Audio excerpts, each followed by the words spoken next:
The alarm sound filled the bridge of the human ship Aegis Dawn. Captain Park Jun looked up from his coffee as the communication panel started flashing red. His crew had been traveling through space for 3 months, mapping new star systems, and looking for a friendly alien contact.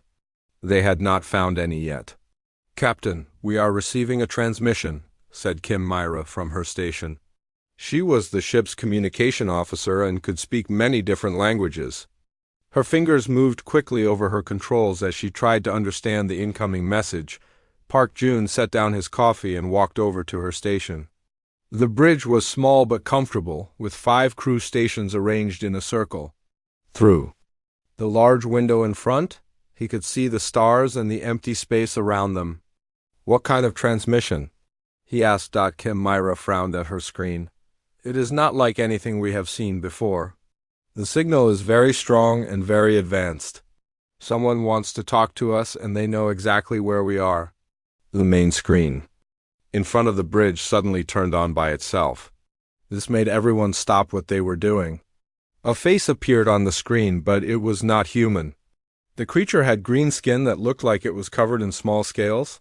It had 4 bright, yellow eyes that glowed like tiny suns. When it opened its mouth to speak, they could see sharp teeth. "Humans of the vessel Aegis Dawn," the creature said in perfect English. Its voice was cold and unfriendly. "I am Intelligence Operative Thelvana of the Galactic Hegemony. You have been summoned to appear before the High Council." Park Jun felt his stomach drop.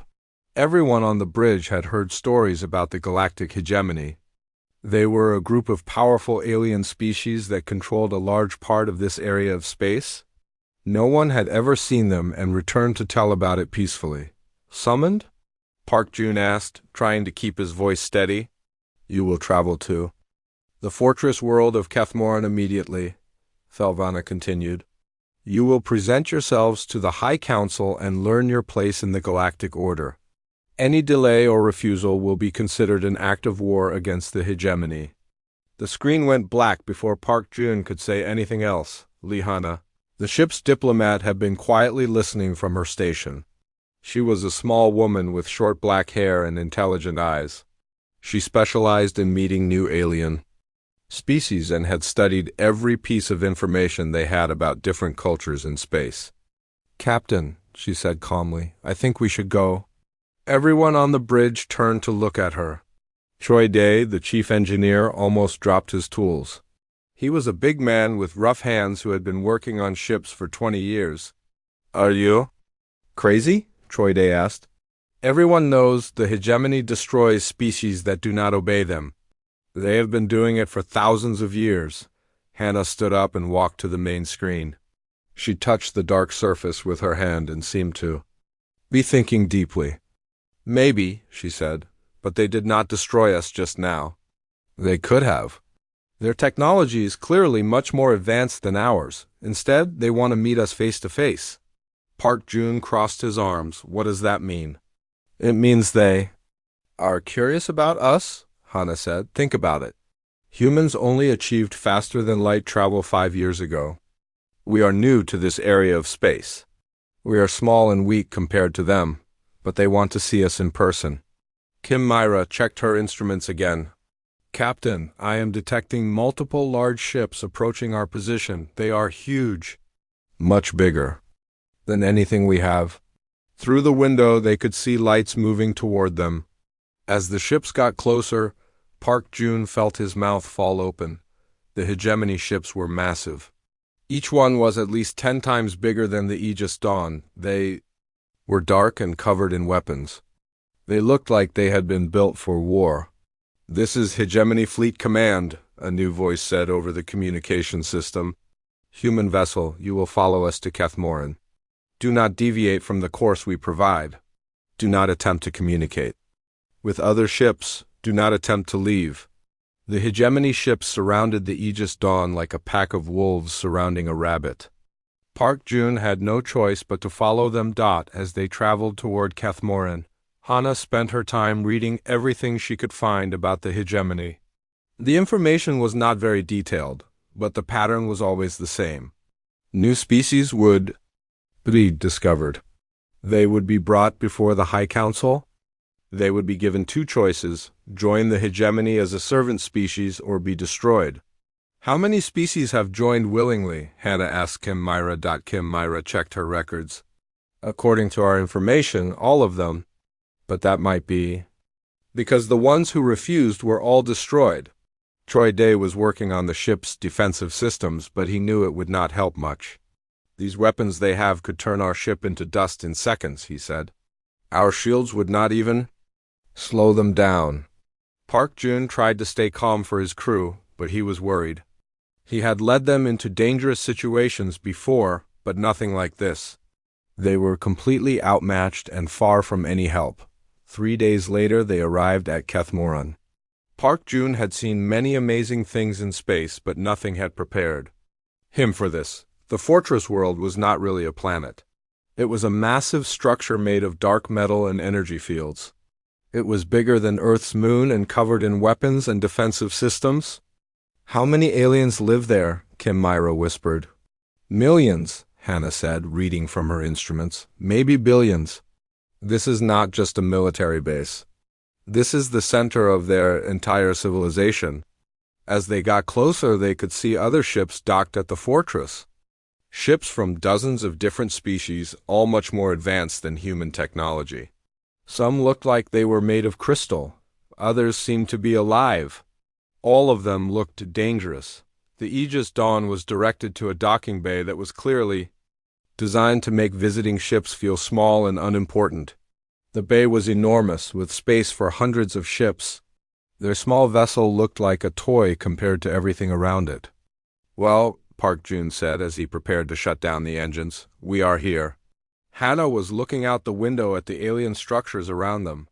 She was quiet for a long moment, then she did something that surprised everyone. She smiled. Hannah? Park Jun asked, are you all right? She turned to face her crewmates. Her smile was genuine and warm. I am fine. I am actually excited. Excited? Troy Day asked. We might all be dead in a few hours. Maybe, Hannah said. But think about what we are about to do. We are about to meet the most powerful beings in this part of the galaxy. We are going to see things no human has ever seen before. We are going to learn about cultures and technologies beyond our imagination. She walked toward the exit of the bridge. Besides, they went to a lot of trouble to bring us here alive. That has to count for something. As the crew prepared to leave their ship and enter the fortress world of the hegemony, Hannah's smile never faded. She was about to meet the beings who ruled the galaxy through fear and intimidation. She could hardly wait. The docking tube connected to the Aegis Dawn with a loud metal sound. Hannah stood with her diplomatic team at the airlock, waiting for it to open. Park Jun, Kim Myra, and Choi Dae were with her. They were all wearing their best uniforms, but they felt very small. When the door opened, 6 hegemony guards were waiting for them. The guards were tall creatures that looked like they were made of living stone. They had 4 arms each and carried weapons that hummed with energy. Their eyes glowed red and they did not speak. Follow, one of them said in a voice that sounded like rocks grinding together. The hallway beyond the airlock was huge. The ceiling was so high that Hannah could not see the top of it in the dim light. The walls were covered in strange symbols that seemed to move when she was not looking directly at them. Everything was designed to make visitors feel tiny and helpless. As they walked, they passed display cases filled with objects. Hannah realized these were trophies from conquered worlds. She saw weapons, flags, pieces of art, and things she could not identify. Each display had a small sign that told the story of how that species had been defeated by the hegemony. Look at this, Kim Myra whispered, pointing to one display.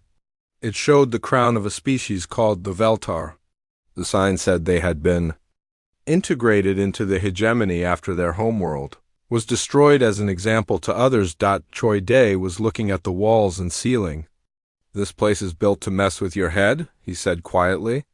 The gravity is heavier than normal. The air smells wrong. Even the sounds are designed to make you nervous. He was right. Hannah could feel her heart beating faster, even though she was trying to stay calm. There was something in the air that made her want to run away. The lighting was just a little too dim, and the sounds of their footsteps echoed in a way that made her feel like something was following them. They walked for what felt like hours through corridors filled with more trophies and displays. They saw the weapons of warrior species, the art of peaceful cultures, and the technology of advanced civilizations. All of them had been conquered by the hegemony. Finally, they reached a massive door that was at least 50 feet tall. It was made of black metal and covered in carvings that hurt to look at. The door opened slowly, making a sound like thunder. Beyond the door was the throne room of the High Council. Hannah had tried to prepare herself for this moment, but nothing could have made her ready for what she saw. The room was enormous. The ceiling disappeared into darkness above them. In the center of the room were 12 huge thrones arranged in a half circle. Each throne was different, designed for a different type of alien body. Some were made of crystal, others of metal, and one seemed to be made of pure energy. 11 of the thrones were occupied. The beings sitting in them were unlike anything humans had ever seen. One looked like a giant spider made of silver metal. Another was a cloud of gas that held its shape through will alone. A third had tentacles instead of arms and skin that changed colors as it moved, but the largest throne in the center held the most frightening creature of all. Supreme Commander Vextal was 12 feet tall and looked like a cross between a giant insect and a dragon. His body was covered in natural armor that was black and shiny. His forearms ended in claws that could cut through steel. His head had compound eyes like a fly, but much larger and more intelligent. As the human team was led into the center of the room, Hannah felt something pressing against her mind. It was like invisible hands trying to reach into her thoughts. The pressure was strong and uncomfortable, and it carried a message of overwhelming power and menace. She looked at her teammates. Park Jun was standing straight, but she could see sweat on his forehead.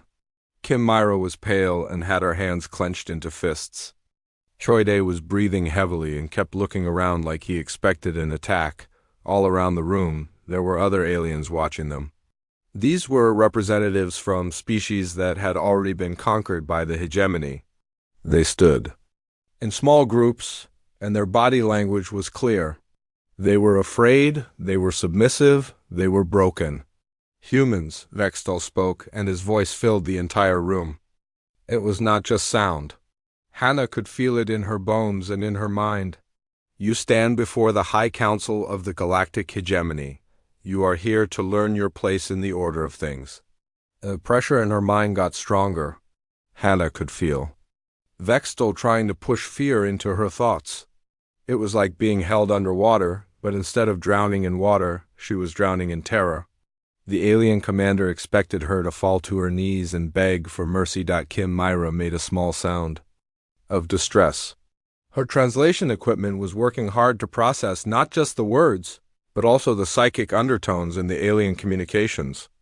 Park Jun took a step back despite himself. Even Choi Dae, who was usually fearless, looked like he wanted to run. This was exactly what the hegemony expected. For 2,000 years, every species brought to this room had reacted the same way. Fear, submission, and surrender. The pattern never changed. Vextal continued speaking, his mental pressure growing stronger. Your species is young and weak. You have traveled far from your small world, but you are still children playing with dangerous toys. The galaxy is not a safe place for children. The other council members were watching with interest. They had seen this scene play out hundreds of times before. A new species would be brought in, they would be overwhelmed by the power and majesty of the hegemony, and they would accept their place as servants. You will join the hegemony as a client species, Vextal said. You will provide us with resources and labor. You will follow our laws and obey our commands. In return, we will protect you from the dangers of space and allow your species to survive. The mental pressure was now so strong that Hannah felt like her head might explode. Every instinct in her body was telling her to fall down and submit to this overwhelming power. The fear was real and intense, designed by millions of years of evolution to make her species surrender to a superior predator, but something strange happened. Instead of falling to her knees, instead of begging for mercy, instead of accepting the inevitable doom that had faced every other species in this room, Hannah did something completely unexpected. She looked up at the 12-foot-tall alien commander, who was trying to crush her mind with psychic terror. She felt the fear he was pushing into her thoughts. She experienced the full force of his intimidation, designed to break the will of entire civilizations, and then, slowly, a smile spread across her face. It started small, just a slight upturn of her lips. But as the seconds passed, the smile grew bigger. Soon she was grinning widely, and then she began to chuckle quietly. The sound echoed in the vast throne room. The psychic pressure from Vestal faltered for just a moment. The other council members shifted in their thrones. The watching aliens looked confused. In 2,000 years of conquests, no species had ever responded to the High Council's intimidation by smiling. Hannah's chuckle grew into a genuine laugh. Not hysterical laughter born of madness or fear, but the warm, amused laughter of someone who had just heard a really good joke. For the first time in millennia, the throne room of the galactic hegemony was filled with the sound of laughter instead of screaming. The laughter echoed through the massive throne room like music in a tomb. Vextal's 4 compound eyes focused on Hannah with an intensity that should have burned her alive. The psychic pressure he was sending grew even stronger, but instead of crushing her spirit, it only seemed to amuse her more. "You find something entertaining, human?" Vextal asked. His voice carried the weight of mountains and the cold of deep space. "You stand before beings who have ruled the galaxy for 2 millennia, and you laugh?" Hannah wiped a tear from her eye and tried to control her laughter, but small chuckles kept escaping. "I'm sorry," she said, still smiling. "It is just that you are trying so hard to scare me." The other council members leaned forward in their thrones. In all their long lives, none of them had ever heard anyone describe their intimidation display as trying hard. The spider-like being made clicking sounds of confusion. The gas creature swirled faster, showing agitation. Ko are single quotes min. The warrior priest who sat in the throne to Vextal's right extended his own psychic abilities. He was a tall, thin alien with purple skin and 6 arms. His species was known for their mental powers and their ability to break the will of other beings. He focused all his attention on the small human woman. What he found made no sense. Hannah was experiencing the full force of their psychological warfare. Her human brain was processing the fear, the intimidation, the overwhelming sense of powerlessness. But instead of being crushed by it, she seemed to find it interesting. "Supreme Commander," Corman said, his voice filled with confusion, "the human is not immune to our abilities. She is experiencing everything we are sending to her, but her response is unprecedented." Hannah nodded enthusiastically. "Oh yes, I can feel it all. The fear, the pressure, the way you are trying to make me feel small and helpless. It is very well done. You have clearly practiced this a lot." She turned to look at the other council members, still smiling that warm, genuine smile. "You know what this reminds me of? When I was a child, my older brother used to try to scare me by hiding in dark places and jumping out. He would make scary faces and roar like a monster. He was much bigger than me and could have hurt me if he wanted to. But I always laughed, because I knew he was just playing." Vextal's mental assault intensified. He poured more psychic energy into his intimidation, enough to drive most beings insane with terror. "This is not a game, human. We have destroyed entire civilizations. We have turned proud warrior species into cowering servants. We have erased cultures from existence." "I believe you," Hannah said, and for the first time her smile faded slightly. "I have seen the trophies in your hallways. I know you have hurt many people. But you see, that is exactly why I'm not afraid of you." This statement caused actual physical reactions among the council members. Several of them made sounds of surprise or confusion. The gas creature flickered like a candle in the wind. Even Vextal seemed taken aback. "Explain," he commanded. Hannah walked closer to the thrones, her small human figure dwarfed by the massive aliens towering above her. Park Jun started to follow her, but she held up a hand to stop him. This was her moment. You want to know why I am not afraid? She asked. Because you are trying too hard? Real predators do not need to prove how dangerous they are. They just are dangerous, but you have built this whole elaborate show. The scary hallways, the trophies, the huge thrones, the psychic pressure. You have created a theater of fear. She gestured around the room. This tells me something important about you. You are not confident in your power. You are afraid that if you do not constantly remind everyone how scary you are, they might realize you are not as strong as you pretend to be. The silence in the throne room was complete. For creatures who had ruled through fear for thousands of years, this analysis was deeply disturbing. Hannah continued, her voice gentle but clear. Let me tell you about humans and why we are different from all the other species you have conquered. We did not evolve to be the strongest or the fastest or the most dangerous. We evolved on a planet that was trying to kill us every single day. She began to pace, her hands moving as she spoke. Our world has diseases that can wipe out entire populations. We have weather that can destroy cities. We have volcanoes, earthquakes, floods, and storms. We have predators with claws and teeth and venom. We have poisonous plants and toxic air and water that can kill us. Kim Myra was watching her friend with amazement. She had never heard Hannah speak with such passion and confidence.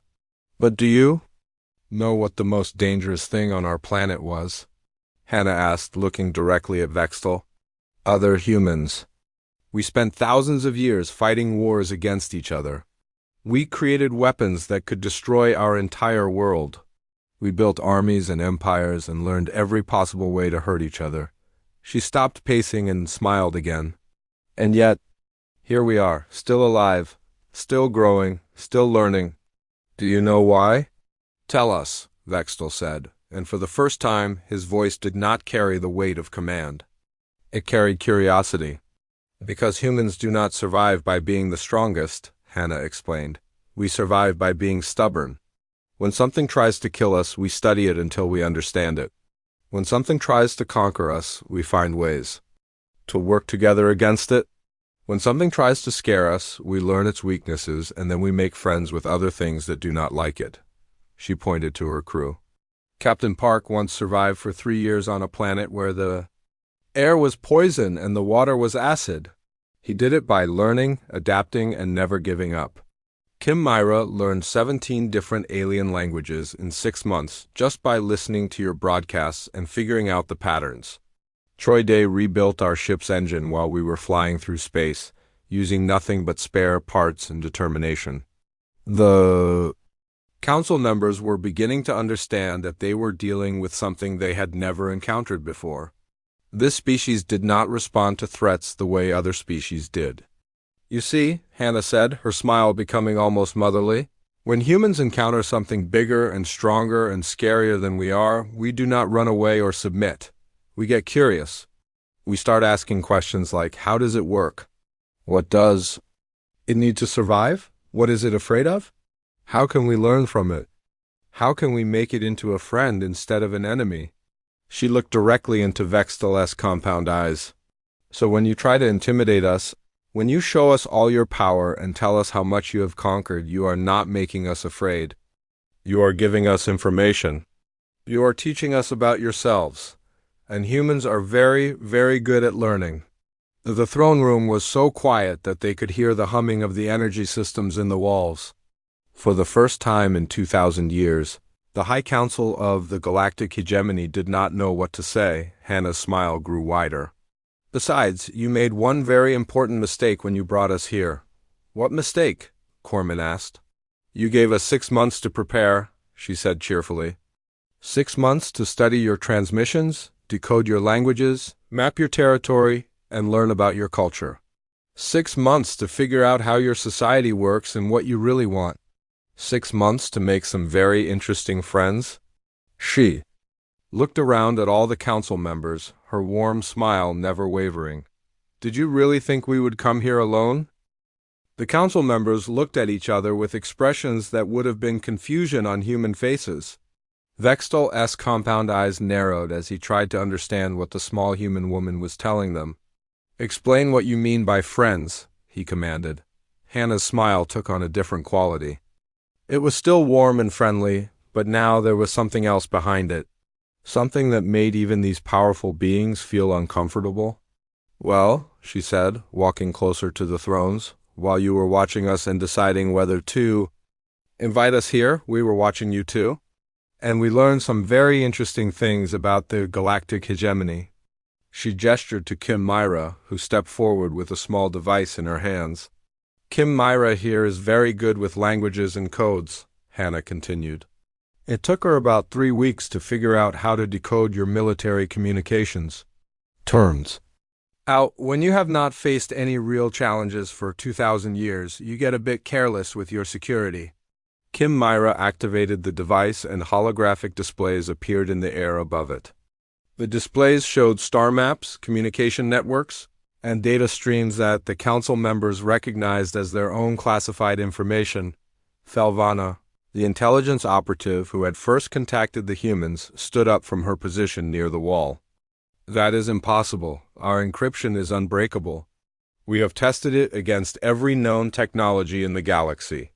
Against every known technology, yes," Hannah agreed. "But you had never tested it against human technology. We develop our systems differently because we have always had to protect ourselves from other humans. We are very good at breaking codes because we are always trying to keep secrets from each other." She nodded to Park Jun, who stepped forward and activated his own device. New holographic displays appeared, showing detailed maps of hegemony space. "Captain Park has been very busy mapping your supply lines, your patrol routes, and your defensive positions," Hannah said. "We know where your ships go, how often they go there, and what they carry. We know which systems are heavily defended and which ones are not so much." Corman rose from his throne, his 6 arms spreading wide in a gesture of threat. "You dare to spy on the hegemony? You commit acts of war against us?" "Oh no," Hannah said, shaking her head. "We are not at war with you. We are just very curious about you. And the more we learned, the more curious we became about some of the other species in your territory." She paused and looked around the room at the conquered aliens who were watching from the sides. They had been slaves for so long that they barely remembered what freedom looked like. "You see, we discovered something interesting," Hannah continued. "The hegemony rules through fear, but fear only works if people believe they have no choice. What happens when they realize they do have choices?" Troide stepped forward with his own device. When he activated it, the holographic displays showed something that made several council members actually stand up from their thrones in alarm. The display showed ships, dozens of them, from 8 different species. They were all hiding just outside the Kethmoran system, invisible to the hegemony sensors but clearly visible on the human equipment. "Those are not invasion fleets," Hannah said quickly, seeing the aggressive postures of the council members. "Those are diplomatic vessels, representatives from species that you thought were completely loyal to the hegemony." Vextel's psychic emanations shifted from confusion to something that humans would recognize as fear. "What have you done?" "We talked to them," Hannah said simply.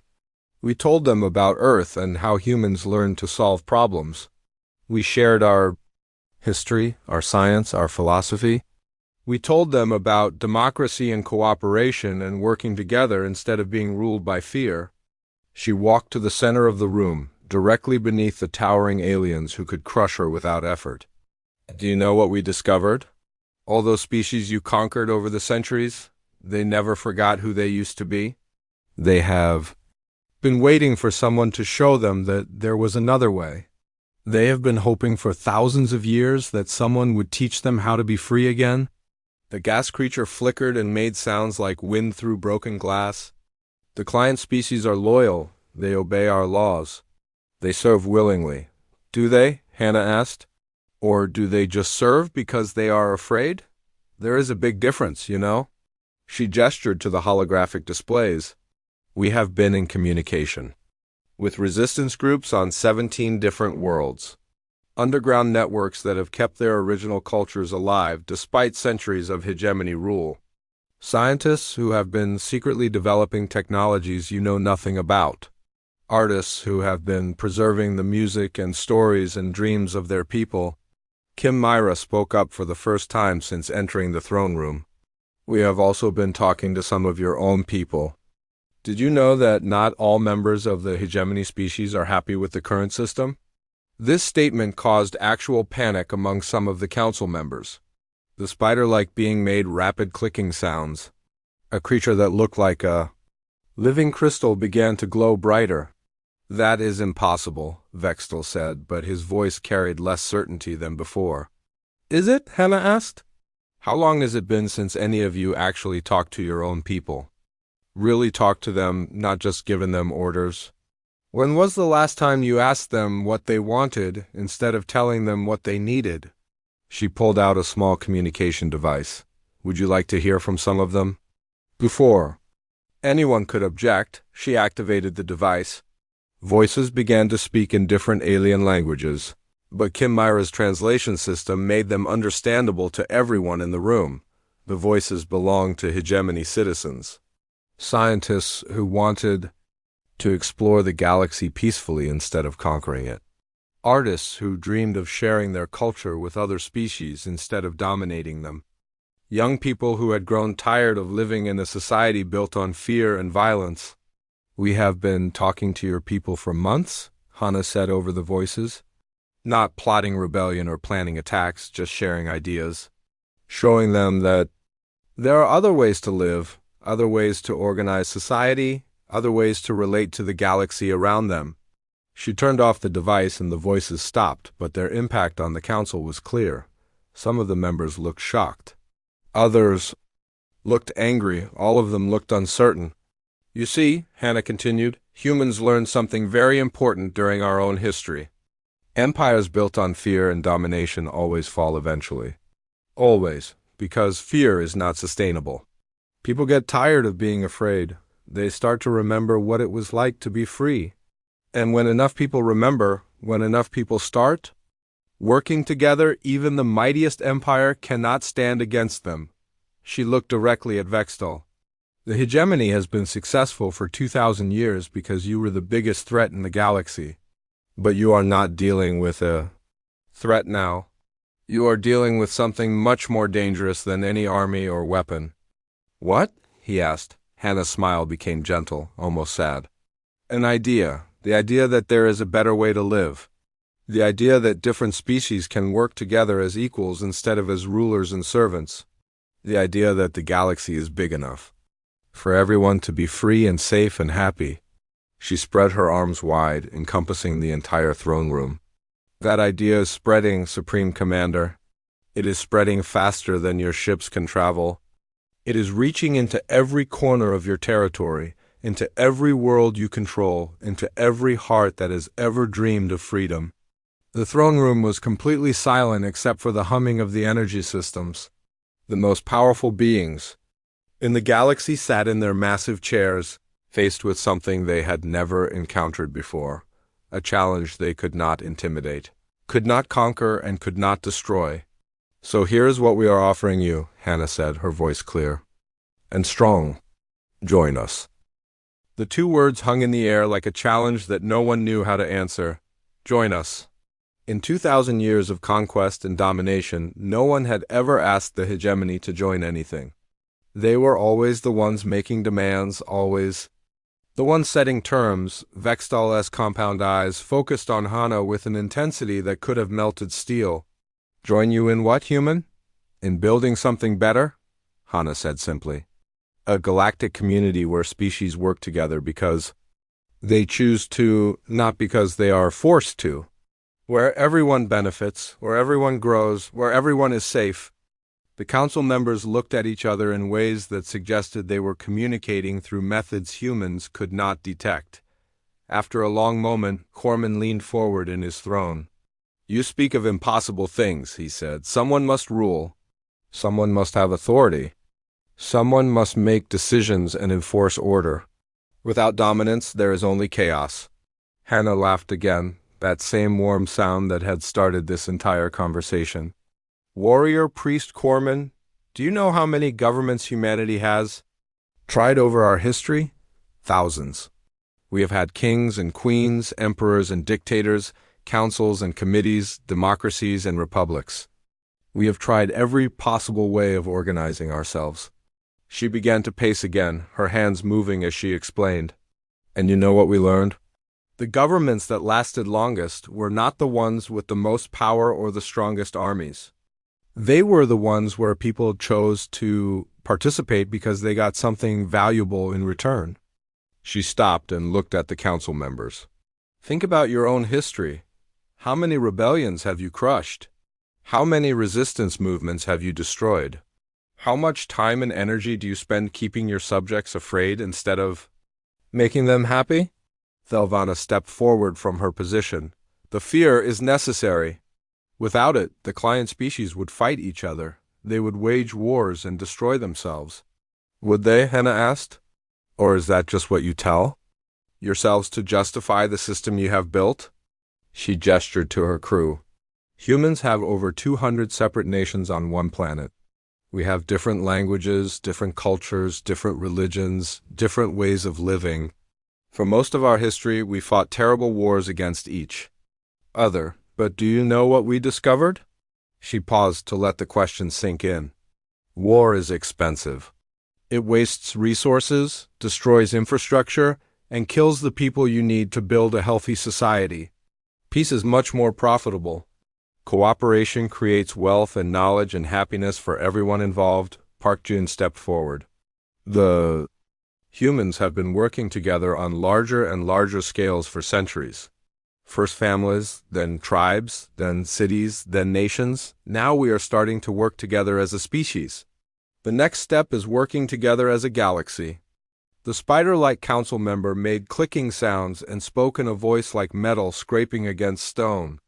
Your species is young? You do not understand the complexities of managing different biological types, different evolutionary backgrounds, different fundamental needs. Actually, Kim Myra said, we understand those complexities very well. Earth has millions of different species living together in the same ecosystem. They all have different needs, different ways of surviving, different relationships with each other, but the ecosystem works because each species fills a role that benefits the whole system. She activated her translation device and showed new holographic displays. We have been studying the species in hegemony space. Do you know what we found? You have incredible diversity.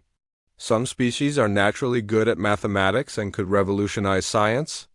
Others are gifted artists who could create beauty beyond imagination. Some are natural explorers who could find new worlds and new opportunities. The displays showed detailed analyses of different alien cultures and their unique capabilities. But right now, Kim Myra continued, all of that potential is wasted because everyone is focused on just surviving under hegemony rule. Imagine what could be accomplished if all these species were free to pursue their natural talents and share their discoveries with each other? Troy Day had been quiet through most of the conversation, but now he spoke up. From an engineering perspective, your current system is very inefficient. You spend enormous amounts of energy on military forces, surveillance systems, and suppression technologies. All of that could be redirected toward exploration, research, construction, and improvement. He showed his own holographic displays, filled with technical analyses. If the hegemony species work together with their client species, as partners instead of rulers, you could accomplish things that are impossible under the current system. Better ships, better technology, better living conditions for everyone. Vextal had been listening to all of this with growing agitation. His psychic emanations were fluctuating between confusion, anger, and something that might have been curiosity. You make it sound simple, he said, but you are naive. You do not understand the realities of power. The strong will always dominate the weak. That is the law of nature, is it? Hannah asked. Then why are humans here talking to you instead of cowering in fear? We are much weaker than you. Our technology is primitive compared to yours. Our weapons could not even scratch your armor. By your logic, we should be the most submissive species you have ever encountered. She smiled that gentle, understanding smile. But we are not submissive because we learned something important about power. Real power does not come from being able to hurt people. Real power comes from being able to help them. She gestured to the holographic displays still floating in the air around them. Look at what we accomplished in 6 months. We decoded your communications, mapped your territory, contacted your people, and built a coalition of allies. We did all of that without armies, without weapons, without threats or intimidation. We did it by offering friendship and cooperation. The gas creature swirled faster and spoke in a voice like wind through caves. Even if what you propose were possible, how do you know it would work? How do you know this cooperation would not collapse into conflict? We do not know, Hannah admitted. But we know that the current system is already failing. Your own people are starting to question it. Your client species are secretly organizing against it. The fear that holds it all together is weakening because people are remembering what it feels like to hope. She looked around the room at all the conquered aliens who had been listening to this conversation. For the first time in decades, some of them were standing straighter, some of them had light in their eyes. We are offering you a choice, Hannah said to the council. You can try to maintain the old system through more fear and more force. You can spend the next 1,000 years fighting rebellions and crushing hope and watching your empire slowly crumble from within. She paused and her smile became warm and inviting. Or you can be part of building something new, something better. Something that your descendants will be proud of instead of ashamed of. The throne room was quiet for a long time. The council members continued their silent communications, their expressions unreadable to human eyes. Finally, Vextol spoke. And if we refuse? If we choose to maintain our current system and deal with your ... coalition, as we have dealt with all previous threats? Hannah's smile never wavered. Then you will discover what happens when an unstoppable force meets an immovable object. You will learn why humans have survived on a death world for millions of years, despite being small and weak and seemingly helpless. She walked closer to his throne, this tiny human woman approaching a being who could crush her like an insect. Supreme Commander, there is one more thing humans learned about fear during our long history. The things that frighten you most are usually the things that can save you if you are brave enough to try a different approach. She stepped back and spread her arms wide, encompassing her crew and the entire throne room. We are offering you the chance to be remembered as the generation that brought peace to the galaxy instead of the generation that lost an empire to a better idea. But the choice is yours. The silence stretched on as the most powerful beings in the galaxy contemplated a future they had never imagined possible. The silence in the throne room stretched for what felt like hours. The council members sat motionless in their massive chairs, their alien minds processing concepts they had never considered before. Around the edges of the room, the conquered species watched with expressions that ranged from hope to terror to disbelief. Finally, Vextol spoke. His voice was quieter than before, less commanding and more thoughtful. You ask us to abandon everything we have built, everything we are. 2,000 years of tradition and law and order. No, Hannah said gently. We are asking you to evolve, to become something better than what you are now. She walked to the center of the room again, beneath the towering thrones. Supreme Commander, what do you think will happen to the hegemony if you continue as you always have? Your own intelligence reports must show you the signs. Increased resistance activities, communication between client species, questions being asked that were never asked before. Thelvana shifted uncomfortably at her station. As the chief intelligence operative, she knew exactly what signs Hannah was talking about. The reports had been growing more troubling for months. Change is coming whether you choose it or not, Hannah continued. The only question is whether you will be part of shaping that change or whether you will be destroyed by it. Corman leaned forward in his throne. You speak of evolution and cooperation, but you have not answered the fundamental question. Who would lead this new galactic community? Who would make the difficult decisions? Who would resolve conflicts? Between species? Everyone, Park Jun said, stepping forward. That is how cooperation works. Different species would contribute their expertise to different problems. Decisions would be made by consensus among equals, not by the commands of rulers. The spider-like being made rapid clicking sounds that Kim Myra's translator rendered as laughter, but not the kind of laughter that indicated amusement. Impossible, it said. Too many voices, too many opinions, too many conflicting interests. Such a system would collapse into chaos within days, would it? Kim Myra asked. She activated her device again, showing new holographic displays. Let me show you something we discovered while studying your territory. The displays showed detailed economic data from across hegemony space. Trade routes, resource flows, production centers, and consumption patterns. Your current system is incredibly wasteful, Kim Myra explained. Species that are naturally good at mining are forced to work in agriculture. Worlds that could be research centers are used only for military bases. Brilliant scientists spend their lives building weapons instead of making discoveries that could benefit everyone. She highlighted specific examples on the displays. The Veltar species that you conquered 300 years ago? They have a natural ability to work with crystalline structures that could revolutionize energy storage technology. But you use them only to build monuments to hegemony power. More examples appeared. The Kethaneri are natural mathematicians. Who could solve computational problems that your best computers cannot handle? But you have them working in factories making simple tools. Troy Day joined the presentation, adding his own technical analyses. Every species in your territory has unique capabilities that could contribute to the greater good. But those capabilities are suppressed or ignored because your system only values military strength and political obedience. The council members were beginning to look uncomfortable as the true scope of wasted potential became clear.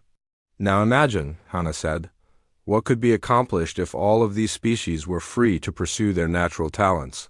If the Veltar could work on energy, research while the Kethaneri solved mathematical problems and your own engineering species designed new technologies.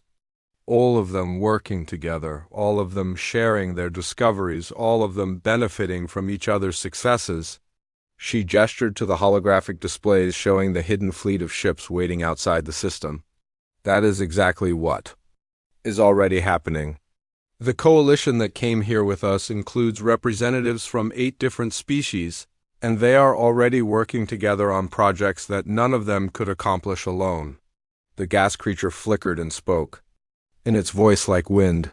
Even if such cooperation were possible, how do you prevent it from breaking down when conflicts arise? How do you keep species from fighting each other when their interests do not align? The same way humans learn to keep our nations from destroying each other, Hannah replied, through communication, compromise, and mutual benefit. When everyone has something to gain from cooperation, everyone has something to lose from conflict. She smiled again, that same gentle expression that had started this entire conversation. But more importantly, you changed the fundamental question. Instead of asking, how do we make them obey? You start asking, how do we solve this problem together? Park Jun stepped forward with his own example. On Earth, we have had many conflicts over resources like water and energy. For centuries, we fought wars over these things. But eventually we learned that it was more efficient to work together to find new sources or develop new technologies than it was to fight over the old ones. We still have disagreements, Kim Myra added, but we have also developed ways to resolve them peacefully. International courts, diplomatic negotiations, trade agreements that benefit everyone involved. It is not perfect, but it works much better than constant warfare, Troy Day nodded. And when we do have problems that affect everyone, like climate change or asteroid threats, we have learned to work together even when we disagree about other things. Because some challenges are too big for any one nation to handle alone, Hannah looked up at Vextal. Supreme Commander, you are facing challenges that are too big for the hegemony to handle alone. The galaxy is vast and full of unknowns. There are probably other civilizations out there that could threaten or help all of us. There are scientific discoveries waiting to be made that could benefit every living being. There are problems that will require the combined knowledge and resources of every species we know about. She spread her arms wide. You can try to face those challenges as an empire ruling through fear, spending most of your energy keeping your subjects in line. Or you can face them as part of a community where everyone is working together toward common goals. The throne room fell silent again as the council members contemplated this choice. Finally, Vexto spoke, and his voice carried a weight of millennia. You ask us to trust in something that has never been tried on this scale. You ask us to believe that species who have been enemies for thousands of years can suddenly become partners. You ask us to abandon proven methods for untested theories. Yes, Hannah said simply, that is exactly what we are asking. She looked around at all the council members, then at the conquered species watching from the edges of the room, then back at Vexto. But here is what we are offering in return. We are offering you the chance to be part of something greater than conquest, greater than dominance, greater than fear. We are offering you the chance to help build a future where your children and their children will look at the stars and see opportunities instead of threats, where they will meet new species and think, what can we learn from each other? Instead of how can we defeat them, her smile became radiant. We are offering you the chance to be remembered not as the generation that ruled through fear, but as the generation that chose hope. The silence that followed was different from the previous silences. It was not the silence of confusion or anger or shock. It was the silence of beings who were seriously considering a choice that would change everything they had ever known. Finally, after what seemed like an eternity, Vexto rose from his throne. The massive alien stood to his full 12-foot height, his armor gleaming in the strange light of the throne room. Human diplomat Lee Hanna, he said, his voice carrying across the vast space. You have presented us with ideas that challenge everything we believe about power, about order, about the nature of civilization itself. He paused, his compound eyes fixed on her small figure below. We will need time to consider your proposal, time to discuss it among ourselves, time to consult with our people and understand what such a change would mean. Hannah nodded. Of course, this is not a decision that should be made quickly. But, Vextel continued, and something in his voice had changed. We are willing to explore the possibility. We will enter into negotiations with your coalition. We will discuss terms and conditions and methods of implementation. He looked around at the other council members, and one by one they nodded their agreement. We make no promises, Vextel said. We guarantee nothing. But we are willing to talk about building something new. For the first time in 2,000 years, the word cooperation was spoken in the throne room of the galactic hegemony without irony or contempt.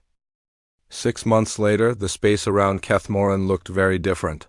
Where once there had been only military vessels patrolling empty space, now there were dozens of ships from many different species.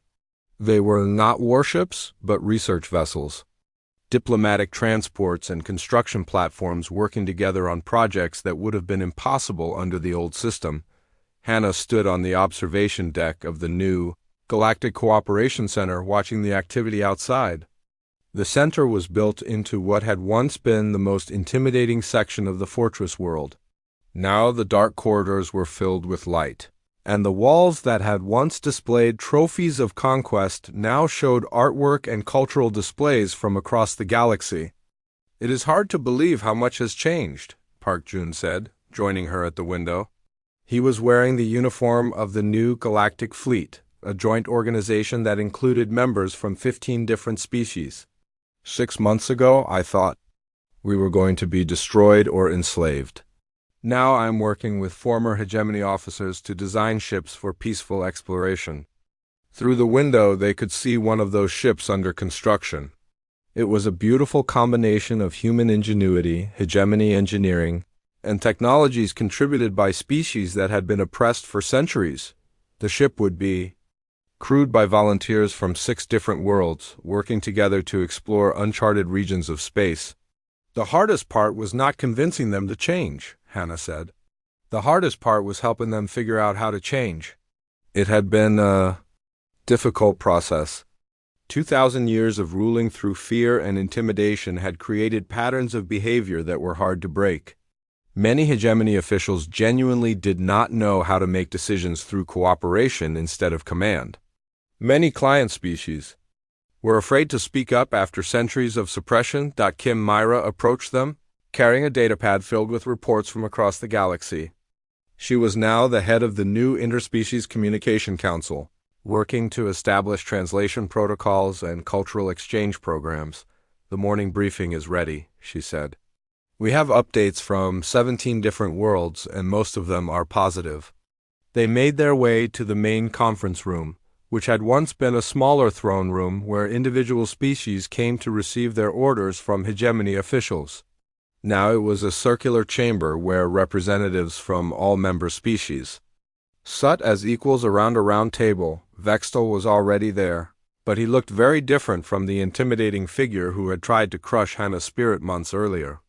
He still stood 12 feet tall and still wore his natural armor, but his posture was relaxed and his compound eyes showed what humans had learned to recognize as contentment. He was deep in conversation with a Veltar scientist about crystal energy storage, listening intently to ideas that would have been dismissed as irrelevant under the old system. "Good morning, everyone," Hannah said as she took her seat at the table. The daily briefings had become one of the most important innovations of the new system. Instead of orders being passed down from above, information flowed freely between all members of the coalition. Kor single quotes min. The former warrior priest had undergone perhaps the most dramatic transformation of all. His psychic abilities, once used for intimidation and control, were now focused on helping different species understand each other's emotional and mental patterns. He had become one of the most effective diplomats in the new government. "The Kithanary mathematical project has achieved another breakthrough," he reported. "They have solved the computational problems preventing faster-than-light communication across long distances. Combined with the Veltar crystal technology, we should be able to maintain instant contact between worlds separated by hundreds of light years." This was exactly the kind of achievement that had become common under the new system. Problems that had seemed impossible when individual species worked alone were being solved through cooperation and shared knowledge. Felvana, the former intelligence operative, now headed the new Information Sharing Council. "We have received first contact protocols from 3 more species in distant sectors. They have heard about the coalition and want to learn more about voluntary cooperation." Troy Day, who had been working with engineers from a dozen different species, had his own report. "The new shipyard construction is ahead of schedule. The hegemony engineering teams have been sharing techniques they had kept secret for centuries. Combined with human creativity and client species innovation, we are building ships that are more advanced than anything we could have imagined." But not all the reports were positive. Change was never easy, and some groups were resistant to the new system. "We are still having problems on 3 worlds where former hegemony military commanders are trying to maintain the old ways," reported a representative from one of the newly liberated species. "They are telling their people that cooperation is weakness and that the coalition will collapse." Vextal emanations shifted to what humans recognized as concern. These officers served under the old system for their entire careers. They do not know how to function without clear hierarchies and absolute authority. "What do they need?" Hannah asked. This had become the standard question in the new system. Instead of asking how to punish or control people who were causing problems, they asked what those people needed to become part of the solution. "Training," Corman suggested, "and time to see that the new system actually works. And perhaps new roles where they can use their skills in constructive ways." "The new exploration fleet needs experienced officers," Park Jun added. "Maybe some of these commanders would be interested in leading expeditions to uncharted space. They could still have authority and responsibility, but in service of discovery instead of conquest." This was how problems were solved now. Not through force or punishment, but through understanding and creative solutions that addressed everyone's needs. The meeting continued for 2 hours.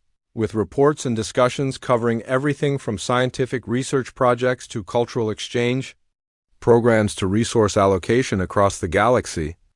Every decision was made through consensus, every voice was heard, and every species contributed, according to their abilities and interests. As the meeting ended and the representatives began to disperse, Vestal approached Hana, despite his intimidating appearance. She had learned that he was actually quite thoughtful and had a surprisingly good sense of humor. "Diplomat Hana," he said, "I wanted to thank you again for what you showed us that day in the throne room." "You do not need to thank me," she replied. "You made the choice to change.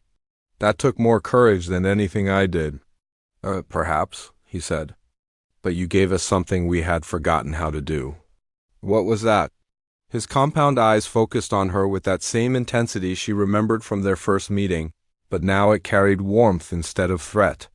"You taught us how to smile."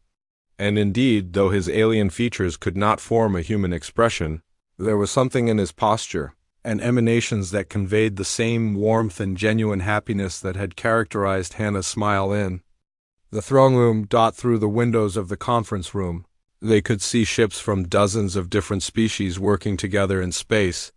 Scientists sharing discoveries, engineers building impossible projects, diplomats forming new alliances, explorers preparing to venture into the unknown together. 6 months earlier, this region of space had been ruled by fear and maintained through force. Now it was becoming something that no one had thought possible, a true galactic community where different species chose to work together for the benefit of all. "What do you think will happen next?" Vestal asked. Hannah looked out at the busy space around them, then smiled that same warm, genuine smile that had started everything. "I think we are going to discover what happens when the galaxy learns to cooperate instead of compete. I think we are going to solve problems we never imagined we could solve. I think we are going to meet new species and find new worlds and create things that will amaze us." She paused, and her smile grew wider. "And I think it is going to be wonderful." 2 years had passed since the day Hana smiled in the throne room and changed the course of galactic history. The transformation had spread far beyond what anyone had imagined possible. What had started as a small coalition of 8 species had grown into a network of 43 different civilizations working together across multiple star systems. Hannah stood in her new office aboard the exploration vessel Unity, looking at star charts that showed the expanding reach of the Galactic Cooperation Alliance. Red markers showed the locations of new species that had joined voluntarily after learning about the cooperative model. Blue markers indicated scientific research stations where multiple species worked together on projects ranging from medical research to stellar engineering. Green markers showed cultural exchange centers where beings from different worlds shared art, music, philosophy, and knowledge. "Commander Hana," came a voice from behind her. She turned to see Ensign Min, a young human officer who had graduated from the new Interspecies Academy. The Academy was one of the most successful innovations of the Alliance, training young beings from all member species to work together from an early age. "The morning briefing is ready," Damon said, "and we have some very interesting reports from the exploration teams." The bridge of the Unity was nothing like the bridges of old hegemony ships or even traditional human vessels. It was designed as a cooperative workspace where crew members from different species could work together efficiently. The captain's chair had been replaced by a central coordination station, where any crew member could provide input on decisions. Today's crew included humans, former hegemony species, Veltar crystal engineers, Cathanari mathematicians, and 3 species that had been discovered in the past year and had immediately asked to join the Alliance. They worked together so smoothly that it was hard to remember a time when such cooperation had seemed impossible. Captain Park Jun, now wearing the insignia of the Alliance exploration fleet, was reviewing reports from a dozen different survey missions. The old model of exploration had been focused on finding resources to exploit or territories to conquer. The new model was focused on discovery, contact, and understanding. "What do we have today?" Hannah asked as she took her place at the coordination station. 3 first contact situations, Park Jun reported. 2 of them look very promising. The species we encountered in the Kepler sector are interested in our cooperative model and want to learn more. The civilization in the Vega region has actually been working on something similar among their own planets.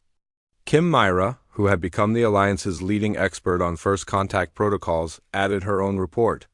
Both species have independently developed concepts similar to our cooperation principles. They seem naturally inclined toward working together, rather than dominating each other. This had become a common pattern. As the Alliance grew and its reputation spread, they were attracting species that had always believed in cooperation but had never found others who shared their values.